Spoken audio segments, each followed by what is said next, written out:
에스겔 36장 26절에서 27절 말씀입니다. 또 새 영을 너희 속에 두고 새 마음을 너희에게 주되 너희 육신에서 굳은 마음을 제하고 부드러운 마음을 줄 것이며 또 내 신을 너희 속에 두어 너희로 내 율례를 행하게 하리니 너희가 내 규례를 지켜 행할지니라.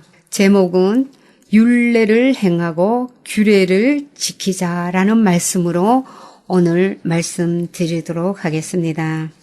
하나님의 명령은 나에게 하는 것이 아니죠. 모든 신앙인들이 하나님은 나에게 명령하신다. 그래서 내가 그 명령을 지켜 행한다. 그렇게 얘기들을 합니다. 그러나 하나님의 명령은 나에게 하는 것이 아닙니다. 내 안에 계시는 예수 그리스도의 생명에게 하시는 것입니다. 내가 행하는 것이 아니라는 것입니다. 주님이 행하신다는 것입니다. 내가 하는 것이 아니라 주님이 하시는 것입니다. 성경의 모든 말씀을 지키는 것은 내가 하는 것이 아닙니다. 주님이 하시는 것입니다. 우리는 단지 주님이 행하신다는 것을 믿음으로 고백하고 나를 주님이 쓰시도록 의의 도구로 드릴 뿐이지요. 내 안에 계신 주님이 행하시도록 나는 믿음으로 내어드린다는 것을 말씀하는 것입니다. 나를 통로로 삼아서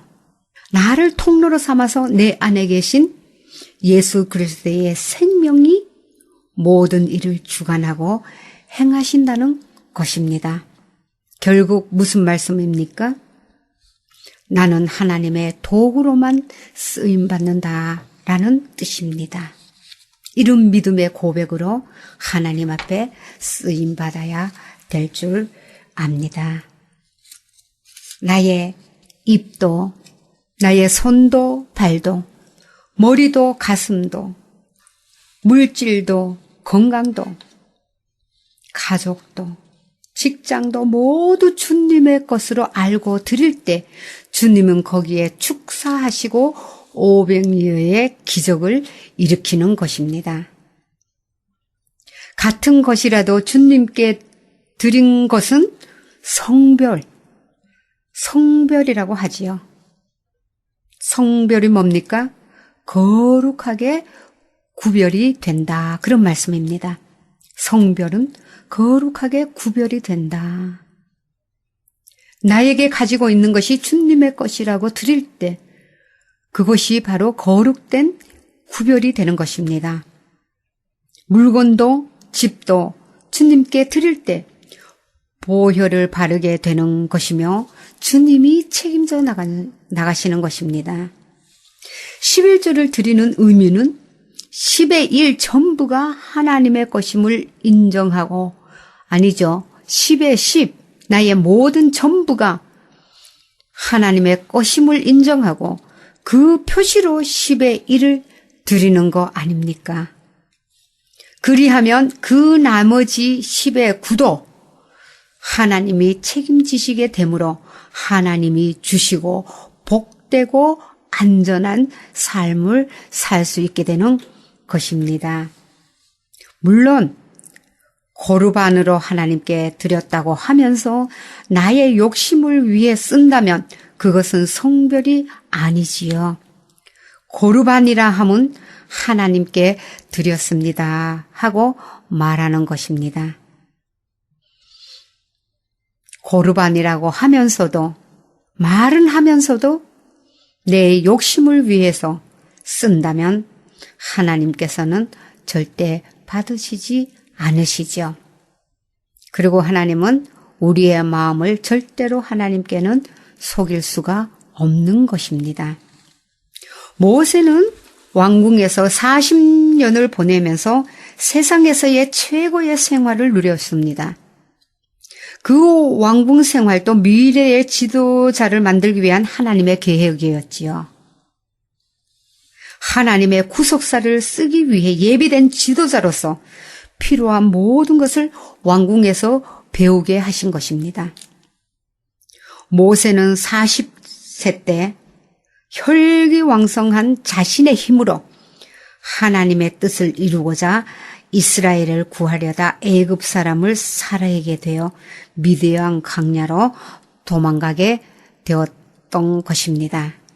이 얘기는 여러분들이 다 알고 있을 것입니다.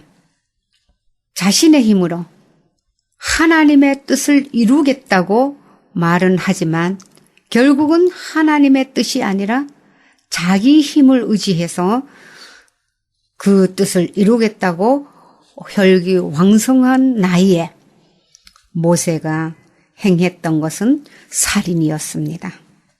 자기 의가 나온 것이지요. 자식을 주신다는 약속을 받았는데도 기다리지 못하고 자기의 옳은 판단, 자기 생각으로 자식을 얻으려고 하다가 이스마엘을 얻게 되어 자손 대대로 전쟁이 계속되게 만드는 실수를 범한 아브라함도 마찬가지입니다. 하나님께서 자식을 주겠다 약속을 하셨으면 그 약속이 이루어질 때까지 믿음으로 지키는 것입니다. 근데 자기 생각, 자기 판단으로 자식을 얻으려고 하다가 이스마엘을 낳게 되었지요. 지금도 일어나는 이스라엘과 중동 지방의 전쟁은 이삭과 이스마엘의 전쟁이라고도 할 수 있습니다. 이것은 뭡니까? 나의 의로 하나님을 섬긴다고 하는 일이 얼마나 우리에게 마이너스의 삶을 가져오는지에 대한 경고입니다. 내가 살면, 내가 살아있으면, 내 생각을 따르면 이스마엘을 낳게 되는 것입니다. 근심이 따라옵니다. 나의 의는 하나님을 대적하되 힘써 대적하게 되는 것이 되는 것입니다. 오히려 나의 의는 하나님을 대적하되 힘써 대적하게 되는 것입니다. 하나님은 우리에게 이스마엘을 교훈으로 삼게 하셨지요. 반면에 하나님께서 나를 통해 사실 때는, 하나님께서 나를 통해서 하나님이 사실 때는 이삭, 즉 예수 그리스도를 낳는 삶을 살게 되는 것입니다. 자손 대대로 축복을 받으며 예수를 낳는 삶을 살게 되어 하나님의 나라를 번성시키는 삶이 되는 것입니다. 예수 그리스도를 낳는 삶이라는 것은 내 안에 예수 그리스도가 산다는 것입니다. 나는 죽고 내 안에서 예수 그리스도가 사셔서 그의 생명으로 다른 사람의 생명을 다스리는, 그의 생명으로 주의 사명을 감당하는 것을 말씀드리는 것입니다. 예수 그리스도로 인하여 하늘과 땅을 통일하시는 하나님의 뜻을 이루게 되는 것입니다. 우리는 나의 의인 이스마엘로 살지 않고 그리스도의 의인 이삭으로 살아야 되겠습니다. 하나님께서는 우리가 힘을 빼기를 원하시지요. 우리의 어깨에 힘이 들어갔습니까? 우리의 마음에 교만이 들어갔습니까? 우리의 생각에 힘이 들어갔습니까? 하나님은 그 힘이 들어가지 않기를 바라십니다. 우리의 생각대로 사는 것을 원치 않으신다는 것입니다. 미디안 광야에서 양치기를 하는 40년 동안의 모세는 자신의 힘으로 아무것도 할 수 없음을 배우게 되지요. 하나님께서 교육하시는 자기 부인의 교육을 광야에서 받은 것입니다. 자기 부인을 하는 그 교육이 광야입니다. 광야요. 80세가 되어 자기 부인 수업을 마친 모세를 시내산 가시날무 불꽃 가운데서 하나님께서 부르셔서 이스라엘을 구원하라는 사명을 주셨습니다. 그렇습니다. 우리가 이 세상 지금 살고 있는 이것이 광야입니다. 이 광야에서 어렵고 힘들고 고통이 우리에게 주어진다면 그것은 나를 부인하는 교육 장소가 되는 줄로 압니다. 그 교육이 자기 부인의 수업이 잘 이루어졌을 때 하나님께서는 부르시는 것입니다. 자기 부인의 수업이 마치지 않으셨다면 아직 하나님께서는 나를 부르시지 않으셨다고 생각하셔도 됩니다. 모세는 얼마나 힘이 빠졌던지 여러 번 거절합니다. 나는 할 수 없습니다. 나는 말을 못합니다. 하나님, 저는 아닙니다. 여러 번 거절을 합니다. 모세의 일생을 나누어 보면 40년은 자기 힘을 의지하는 삶이었어요. 자기 힘을 40년 동안은 궁궐에서 자기 힘을 의지하는 삶으로 살아왔어요. 그 다음에 40년은 광야에서 자기 부인을 배우는 삶을 했어요. 자기 자신을 부인하는 거. 나는 아무것도 할 수 없다는 거. 그런 자기 부인을 배우는 삶을 배웠습니다. 그 다음에 40년은 지도자로서의 사명의 삶을 살아가는 모습을 볼 수가 있습니다. 때로는 우리도 그렇습니다. 신앙생활 하면서 나의 의지로, 하나님의 의가 아닌 나의 의로 얼마나 열심히 신앙생활 했습니까? 그 다음에는 하나님께서 우리에게 주어진 것은 때로는 고통, 아픔, 환경을 통해서 우리에게 자기 자신을 부인할 수 있는 그런 삶의 터전으로, 그런 광야로 이끌 때가 있다는 것입니다. 그래서 우리는 환경에 무릎 꿇지 아니하고, 환경으로 인해서 내가 거기에 지배받지 아니하고, 내가 지배받기를 원하는 것은 오로지 하나님의 의인 것입니다. 그 다음에 하나님께서 사명자로서의 삶을 살아갈 수 있도록 우리를 불러주시는 것입니다. 모세도 그렇게 했지요. 그런 다음 120세에 하나님의 부르심을 받았던 것입니다. 모세의 일생을 통해서 우리도 어떻게 살아야 할 것인지 지혜를 얻어야 할 것입니다. 모세를 만난 이스라엘 백성들이 구원받고 하나님의 인도를 받지요. 처음 신앙생활을 시작할 때 어떤 목자를 만나느냐 하는 것은 매우 중요합니다. 교회 생활은 양과 목자의 연결고리로 이루어지지요. 먼저 목자를 잘 만나야 하며 잘 양육을 받아야 합니다. 양육을 받았으면 목자가 되어 양을 섬길 수 있어야 하며 양과 목자의 연결고리가 잘 되어야 건강한 교회가 될 수가 있습니다. 지금 나의 목자는 누구입니까? 나의 목자는 누구인지, 양은 누구인지 점검해 볼 필요가 있습니다. 목자는 있는데 양이 없다면 연결고리가 끊어지게 되어 건강하지 못한 교회가 될 수도 있습니다. 또한 양은 있는데 목자가 없거나 사꾼 목자라면 교회가 이루어지지 않게 되는 것입니다.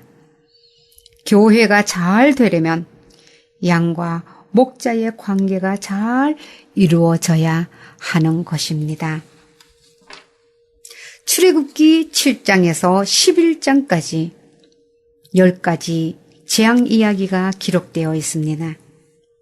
나일강의 피재앙으로 시작하여 개구리, 이, 파리, 악질, 독종, 우박, 메뚜기, 흑암, 장자의 죽음 등은 모두 애굽이 섬기고 있던 신들에 대한 재앙이었습니다. 지금 여러분들 환경 속에서 섬기고 있는 우상이 없습니까? 돌아보시기 바랍니다. 내가 잡고 있는 거, 내가 원하게 애착하는 거, 어쩌면 우상이 될 수가 있지요. 이런 것들로 인해서 때로는 연단받을 수가 있죠. 그런 부분으로 인해서 때로는 고통당할 수가 있다는 것입니다. 그 다음에 애굽 백성들이 자기네들이 섬기고 있던, 자기네들이 신이라고 섬기고 있던 개구리, 이파리, 악질, 독종, 우박, 메뚜기 이런 모든 장자, 흑암 이런 부분들에 있어서 그들이 섬기고 있는 신에 대해서 재앙이 내려졌습니다.